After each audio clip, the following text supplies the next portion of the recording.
जम्मू कश्मीर महिला बीजेपी मोर्चे की सदर संजीता डोगरा ने रक्षाबंधन के मौके पर घरेलू एलपीजी सिलेंडर की कीमत में कमी करने पर वजीर आजम नरेंद्र मोदी का शुक्रिया अदा किया। जम्मू में मीडिया से बात करते हुए उन्होंने कहा कि घरेलू पकवान गैस सिलेंडर की कीमत में कमी से खासतौर पर खवातीन के लिए एक बड़ी राहत है। उन्होंने कहा कि वजीर आजम हमेशा मुल्क की खवातीन की बेहतरी के लिए इक़दाम करते आ रहे हैं।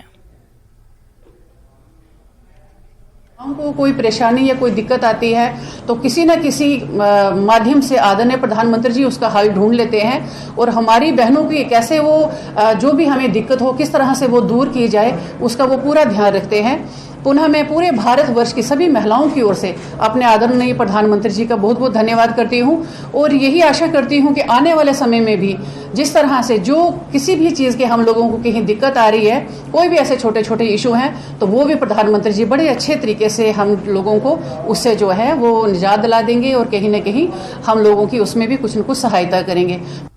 एसएसपी शोपियन तनुश्री ने deputy superintendent of police Javed Ahmad और दीगर अफसरान के साथ तीरथ राज कपिल मोचन का दौरा किया। यहां जिला शोपिया में रामभेरा नाले के किनारे वाक़ सबसे कदीम शिव मंदिर है। इस मंदिर में हर साल हजारों कश्मीरी पंडित श्रद्धार के साथ आते हैं और दीगर मजहबी उमूर अंजाम देते हैं। उन्होंने मंदिर में मौजूद अकीदतमंदों से बातचीत की। पंडितों ने खुशी का इजहार किया और कहा कि वो शोपियन पुलिस के बहुत शुक्रगुजार है। पुलिस ने उन्हें तमाम जरूरी चीजें फराहम किए।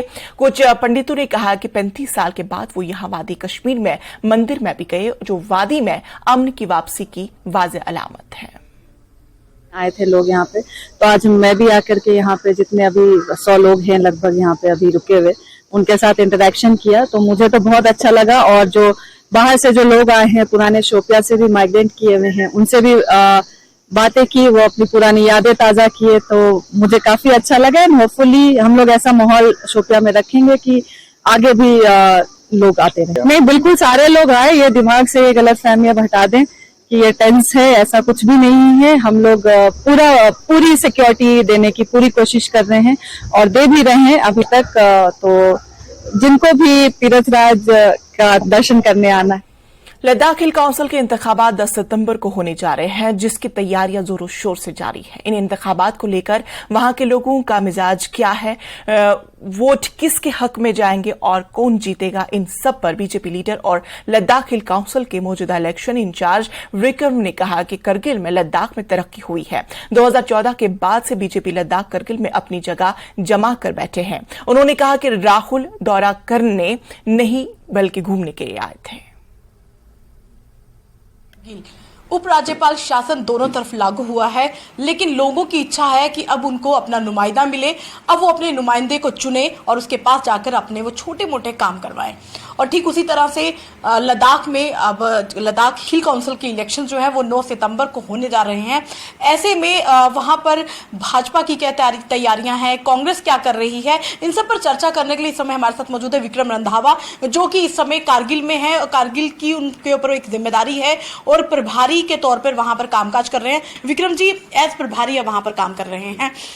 सबसे पहले ये जानना चाहेंगे कि 5 साल के बाद इलेक्शन होने जा रहे हैं, लोगों को अपना नुमाइंदा चुनने का मौका मिलता है। ऐसे में उपराज्यपाल शासन वहां पर चल रहा है, कोई विधायक नहीं है, कोई किसी का अपना मंत्री नहीं है, तो कितनी खुशी है लोगों में।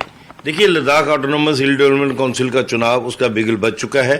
23 तारीख तक लास्ट नॉमिनेशन थी और 10 सितंबर को पोलिंग है, 14 को गिनती है। और ये मैं यकीनन कह सकता हूं कि खास करके लद्दाख के पुनर्जन्म के बाद जो लद्दाखियों की शुरू से डिमांड रही है कि हमें इंडिपेंडेंट स्टेटस दिया जाए, हमें यूटी बनाया जाए, और 5 अगस्त 2019 को जो एक बेहतरीन निर्णय केंद्र सरकार ने लिया जिसके अनुसार जम्मू कश्मीर भी एक यूटी बना और लद्दाख भी एक यूटी बना। एक इंडिपेंडेंट डेस्टिनेशन बनने के बाद हमने 2020 में लेह का भी चुनाव हिल काउंसिल का देखा। भारतीय जनता पार्टी ने उस पर भी कब्जा किया। यकीनी तौर पे लोगों का विश्वास नरेंद्र मोदी जी के प्रति और भी मजबूत हुआ था और हम हिल काउंसिल लेह को जीतने में कामयाब हुए थे। आज वहां पर एक बेहतरीन एडमिनिस्ट्रेटिव हमारी भारतीय जनता पार्टी का चीफ एग्जीक्यूटिव काउंसिलर के नाते और हमारी पूरी टीम है। वैसे ही अभी जो LAHDC करगिल का जो चुनाव है वो 18 के बाद अभी 23 में ड्यू था और बिल्कुल एडमिनिस्ट्रेशन ने ठीक समय अनुसार चुनाव करवाने की तैयारी की है।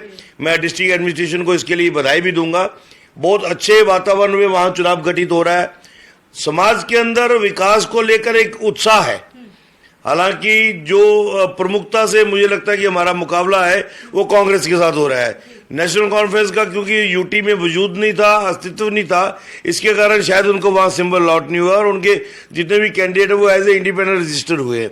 लेकिन नेशनल पार्टी के नाते डायरेक्ट मुकाबला कांग्रेस वर्सेस बीजेपी हो चुका है और भारतीय जनता पार्टी की एक बेहतरीन टीम जम्मू कश्मीर की तरफ से। सबसे बड़ी बात है कि हमारे राष्ट्रीय अध्यक्ष जगत नड्डा जी के नेतृत्व में हमारे प्रभारी लद्दाख यूटी के श्रीमान तरुण चुग जी और संगठन मंत्री श्रीमान अशोक कोल जी के दिशा निर्देश अनुसार एक बेहतरीन काम हो रहा है। हम 17 सीटों पे वहां पे चुनाव लड़ रहे हैं और मैं यकीनन कह सकता हूं कि जिस तरीके का आदरणीय प्रधानमंत्री जी के प्रति एक विश्वास करगिल के लोगों के अंदर भी बढ़ा है कि विकास वहां पर घर घर तक पहुंचा है, सड़कों का निर्माण हुआ है और जितनी भी केंद्र की योजनाएं हैं हर परिवार ने उसका फायदा लिया है क्योंकि अधिकतम वो एसटी कम्युनिटी से हैं और जो कम्युनिटी वाइज भी एक अलॉटमेंट होती है बेनिफिट्स की वो भी उनको मिले हैं। मैं यकीनन कह सकता हूं कि 10 तारीख को इस बार परिवर्तन के लिए करगिल के लोग वोट डालेंगे और 14 तारीख को जब गिनती होगी वोटों की तो आप यकीन मानिएगा भारतीय जनता पार्टी के लीडरशिप में वहां पर एक अच्छी सरकार का गठन होगा क्योंकि लोग चाहते हैं कि एक डबल इंजन की सरकार का रिश्ता बना रहे। इनका कहना है कि जिस तरीके से वहां पर लोगों की मनोस्थिति है ये साफ है कि नरेंद्र मोदी प्रधानमंत्री जो देश के हमारे हैं उनकी गोद में जल्दी ही लेह लद्दाख के जो इलेक्शन है कारगिल के उसकी जो खुशी है वो भाजपा के ये नेता उनकी झोली में डालेंगे। वीडियो जर्नलिस्ट राजीव बख्शी के साथ कोमल सिंह, न्यूज़ 18 जम्मू।